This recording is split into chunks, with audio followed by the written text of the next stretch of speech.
2022 में फेड्स ने रेट बढ़ाए जिससे डॉलर इंडेक्स अपने 20 साल के हाई पर पहुंच गया और वही बिटकॉइन में 65% का क्रैश हुआ।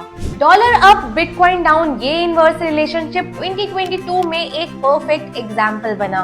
पर इम्पोर्टेंट क्वेश्चन ये है कि क्या ये रिलेशनशिप आज की डेट में भी वैलिड है?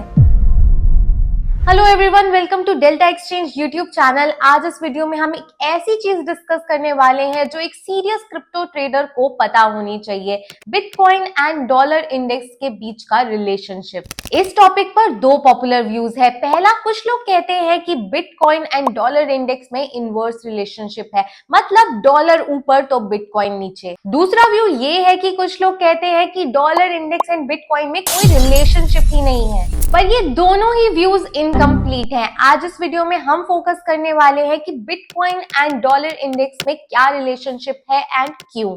हिस्टोरिकली ये रिलेशनशिप कैसा था एंड क्या टर्निंग पॉइंट था जहां से ये रिलेशनशिप शिफ्ट हो गया, और सबसे ज्यादा इंपॉर्टेंट कि ट्रेडर्स इसको प्रैक्टिकली कैसे यूज करते हैं। चलो स्टार्ट करते हैं। सबसे पहले फाउंडेशन क्लियर करते हैं कि डॉलर इंडेक्स, जिसे हम DXY बोलते हैं, वो आखिर है क्या। यूएस डॉलर इंडेक्स, जिसे हम DXY भी कहते हैं, ये मेजर करता है कि यूएस डॉलर की स्ट्रेंथ मेजर ग्लोबल करेंसीज के अगेंस्ट बढ़ रही है या कम हो रही है। जब डॉलर की स्ट्रेंथ इंक्रीज होती है, इसका मतलब कि लोग अपना पैसा यूएस डॉलर में रखना प्रेफर कर रहे हैं, और ऐसे फेज में रिस्क एसेट्स पर प्रेशर आता है। और जब डॉलर वीक होता है, यानी उसकी स्ट्रेंथ कम हो रही होती है, तो उस टाइम पर लोग अपना पैसा डॉलर में नहीं रखना चाहते बल्कि ऑल्टरनेटिव एसेट्स में डालना चाहते हैं, जैसे कि इक्विटीज, गोल्ड, क्रिप्टो मार्केट्स। चलो अब थोड़ा डीपर जाते हैं। DXY एक basket of major 6 global currencies के अगेंस्ट डॉलर को मेजर करता है।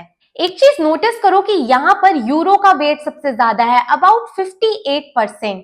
इसीलिए DXY largely US and euro के बीच का मॉनेटरी डाइवर्जेंस रिफ्लेक्ट करता है। ध्यान रहे कि ये दुनिया की हर एक करेंसी को मेजर नहीं करता, लेकिन ग्लोबल डॉलर कंडीशंस का एक अच्छा प्रॉक्सी माना जाता है। अब कोरिलेशन के पर्सपेक्टिव से समझते हैं। कोरिलेशन बताता है कि एक एसेट दूसरे एसेट के साथ किस तरीके से मूव कर रही है। पॉजिटिव कोरिलेशन में दोनों एसेट्स एक साथ मूव करती है, यानी कि अगर एक एसेट ऊपर जा रही है तो दूसरी एसेट भी ऊपर जाती है।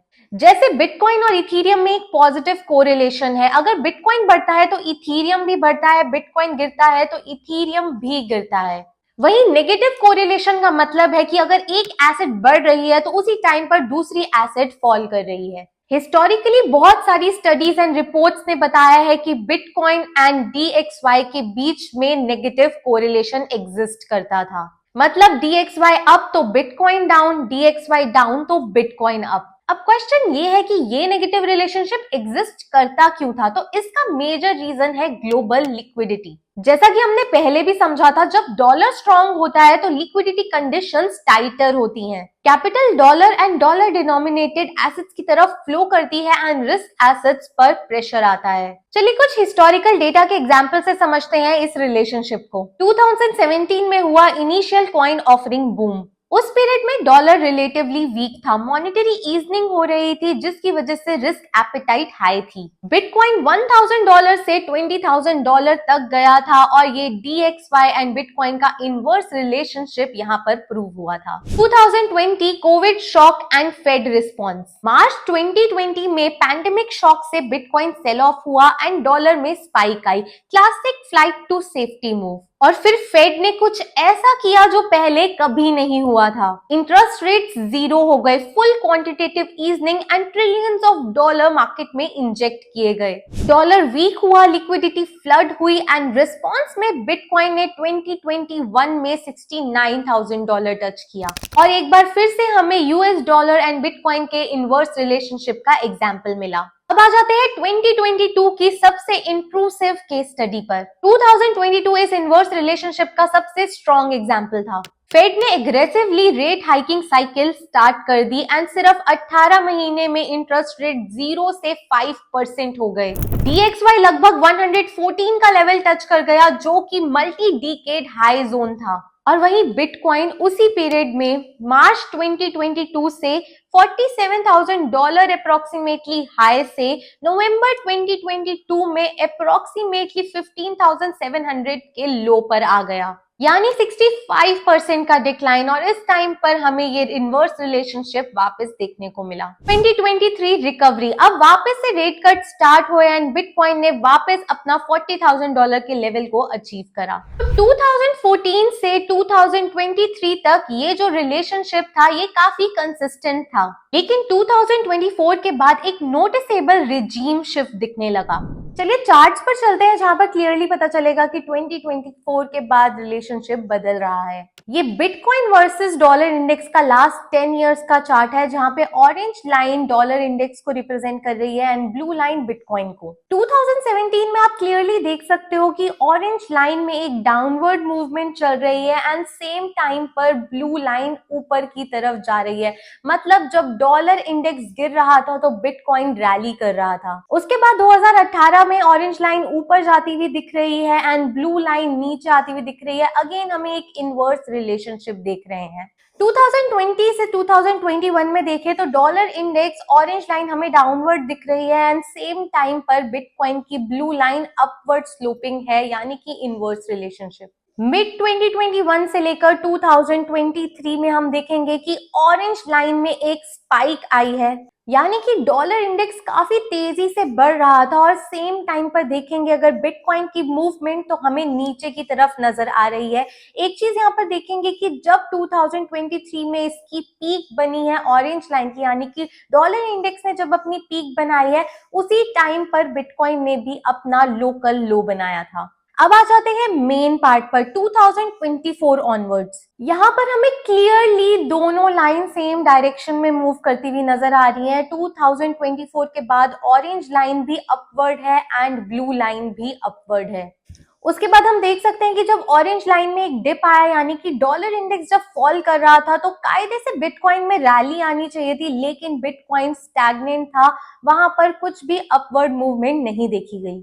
And towards the end of 2024 जब डॉलर इंडेक्स वापस से स्पाइक कर रहा था तो उस समय इनवर्स रिलेशनशिप को ट्रू होने के लिए बिटकॉइन को फॉल करना था, लेकिन चार्ट्स में क्लियरली हमें ऐसा नहीं नजर आया। डॉलर इंडेक्स के बढ़ने पर भी बिटकॉइन स्टेबल था, कोई फॉल हमें नजर नहीं आया। 2025 से 2026 में हम देख सकते हैं कि डॉलर इंडेक्स गिरा लेकिन बिटकॉइन उतने मोमेंटम से बढ़ा नहीं।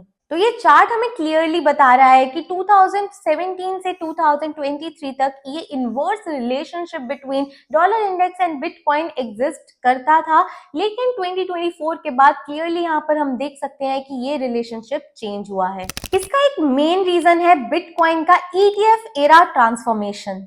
Spot bitcoin and institutional allocations ने बिटकॉइन को सिर्फ एक ऑल्टरनेटिव मनी नहीं बल्कि एक पोर्टफोलियो एसेट बना दिया है। जनवरी 2024 में बिटकॉइन ETFs लॉन्च हुए, जिससे इन्वेस्टर्स का पैसा बिटकॉइन में थ्रू दीज ETFs आना शुरू हुआ, जिससे बिटकॉइन की movement ETF inflow outflow, portfolio allocation and overall risk sentiment पर भी डिपेंड करने लगी। मतलब पहले डॉलर का स्ट्रॉन्ग या वीक होना एक काफी बड़ा फैक्टर हुआ करता था, लेकिन अब बिटकॉइन को डिमांड कहीं और से भी मिल रही है। वैनेक की रिसर्च दिखाती है कि बिटकॉइन एंड डॉलर इंडेक्स में जो इनवर्स रिलेशनशिप था वो धीरे धीरे वीक हो रहा है। 2014 से 2020 तक ये रिलेशनशिप काफी ज्यादा स्ट्रॉन्ग था, जहां पे कोरिलेशन कोफिशिएंट 0.7 का था और करंट साइकिल में घटकर 0.45 तक आ गया है। और एक इंटरेस्टिंग एनालिसिस ये है कि जेपी मॉर्गन की रिपोर्ट्स के अकॉर्डिंग करंट साइकिल में बिटकॉइन का कोरिलेशन विद डॉलर इंडेक्स पहली बार आफ्टर 2014 पॉजिटिव टेरिटरी में गया। मतलब 2026 में बिटकॉइन का रिलेशनशिप विद US डॉलर पहले की तरह सिंपल नहीं रहा। अभी रिसेंट मंथ में ही डॉलर इंडेक्स अपने अर्लियर हाई से नीचे आया एंड उसके रिस्पॉन्स में बिटकॉइन में हमें कुछ खास अपसाइड मूव नहीं देखने को मिला, जबकि गोल्ड ने काफी अच्छी स्ट्रेंथ दिखाई। यानी कि डॉलर का वीक होना अब एक सिंगल इंडिकेटर नहीं है बिटकॉइन के स्ट्रॉन्ग होने के लिए। अब बिटकॉइन को आइसोलेशन में ट्रेड नहीं किया जा रहा, वो ब्रॉडर मार्केट के सेंटिमेंट से इंपैक्ट हो रहा है, चाहे वो जियोपॉलिटिकल हो या फिर लिक्विडिटी। अब एक ब्रॉडर मार्केट कॉन्टेक्स्ट में बिटकॉइन प्राइस इन हो रहा है, जिसमें liquidity, risk sentiment, early market direction, institutional flows and geopolitics सब कुछ बिटकॉइन को इम्पैक्ट करती है। इसीलिए रीसेंट टाइम्स में बिटकॉइन का कोरिलेशन टेक स्टॉक्स के साथ काफी बढ़ गया है। बिटकॉइन का नैरेटिव अब सिर्फ डिजिटल गोल्ड तक नहीं रहा। शॉर्ट टर्म प्राइस एक्शन के अकॉर्डिंग बिटकॉइन को अक्सर हाई बेटा मैक्रो एसेट या फिर रिस्क ऑन टेक एसेट की तरह ट्रेड किया जा रहा है। तो अब सवाल ये आता है कि इस एनालिसिस को ट्रेडिंग में कैसे यूज करें अगर आप फ्यूचर्स या ऑप्शंस जैसे डेरिवेटिव्स को ट्रेड करते हो। अब एज ट्रेडर हमें कुछ रिजीम समझने पड़ेंगे कि मार्केट में ओवरऑल पिक्चर क्या चल रही है। Regime 1, macro dominated market. ऐसी रिजीम में DXY स्ट्रॉन्ग है, मार्केट में फियर है, फेड हॉकिश है एंड इक्विटीज भी गिर रही हैं। तो ऐसे में बिटकॉइन एक रिस्क ऑन एसेट की तरह बिहेव करता है। मतलब ऐसे मैक्रो डोमिनेटेड एनवायरनमेंट में हम बिटकॉइन ट्रेड करने के लिए DXY को सिग्नल की तरह देख सकते हैं। Regime 2, crypto driven market. यहाँ पर फोकस मैक्रो से हटकर क्रिप्टो ड्रिवन फैक्टर्स पर आ जाता है, जैसे कि बिटकॉइन ETF इनफ्लो स्ट्रॉन्ग है या नहीं, स्टेबल कॉइन्स की सप्लाई बढ़ रही है या नहीं, या बिटकॉइन खुद में स्ट्रॉन्ग बिहेव कर रहा है या नहीं। ऐसे रिजीम में हमें सिर्फ डॉलर इंडेक्स को एज सिग्नल नहीं यूज करना चाहिए। ऐसे में funding rates, open interest and ETF flows जैसे सिग्नल्स को देखना चाहिए। रिजीम 3, मिक्स्ड या कंफ्यूज्ड मार्केट। जब मार्केट में कोई क्लियर सिग्नल ना मिल रहा हो तो इस फ्रेमवर्क को यूज करो। बिटकॉइन एंड DXY का 30-डे रोलिंग कोरिलेशन चेक करो। अगर कोरिलेशन -0.5 आता है तो मतलब इनवर्स रिलेशनशिप स्ट्रॉन्ग है एंड आप DXY को यूज करो as an signal to trade in bitcoin. अगर कोरिलेशन -0.3 से +0.3 है तो मतलब मार्केट न्यूट्रल है। ऐसे में हम DXY को भी यूज कर सकते हैं as a signal to trade bitcoin, लेकिन हमें एडिशनल कंफर्मेशन की नीड होगी। तो ऐसे टाइम में एडिशनल इंडिकेटर्स भी यूज करें, जैसे funding rates, volumes and ETF flows. और अगर ये कोरिलेशन +0.3 के ऊपर है तो मतलब DXY को सिग्नल नहीं मानना है टू ट्रेड बिटकॉइन, मतलब मार्केट में कोई एडिशनल डोमिनेंट फोर्स है जो वर्क कर रही है। अब आ जाते हैं बोनस टिप पर कि ये DXY का सिंबल सबसे ज्यादा यूजफुल किन सिनेरियो में है। DXY सबसे ज्यादा यूजफुल तब होगा जब कोई US मैक्रो डेटा रिलीज होने वाला है, non farm payroll, CPI PPI data या फिर फेड की अनाउंसमेंट्स पर। अगर आप ये न्यूज के दौरान बिटकॉइन ट्रेड करते हो तो मेक श्योर कि नेक्स्ट टाइम जब भी ऐसा कोई US मैक्रो इवेंट हो तो आप बिटकॉइन में ट्रेड लेने से पहले उसका रिलेशनशिप चेक करें DXY के साथ एंड देखें कि DXY किस तरफ मूव करता है। अगर ये एनालिसिस आपके काम आया तो don't forget to like this video, share करो अपने फ्रेंड्स के साथ and don't forget to follow Delta exchange.